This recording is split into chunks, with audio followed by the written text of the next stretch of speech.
ভাই আমি এইটা বুঝি না, দুনিয়াতে যত সব ঘটনা আছে সব কেন উপন্যাসের নায়িকাদের সাথেই হয়।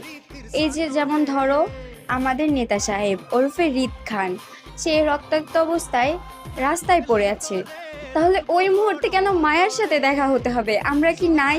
আমরা কি পৃথিবীতে বাস করি না? ভাই আমাদের সাথে দেখা হলেও তো পারে। আবার সভ্য পুরুষ জয়ামির, তার কেন বেছে বেছে অন্তুকেই সিগারেটে টান দিতে বলতে হবে?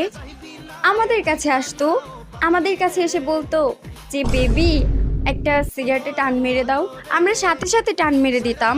তাহলে তো আর এত কোনো ঘটনাই ঘটতো না, তাকেও উপরে যে পটল তুলতে হতো না।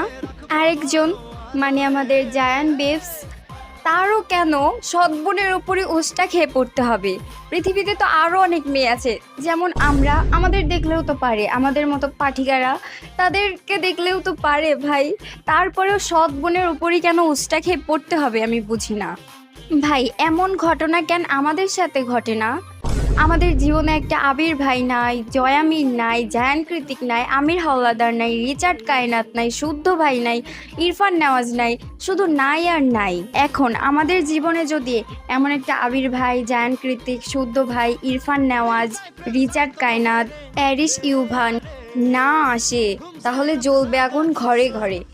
পাগলি তোরে রাখবো বড় আদরে।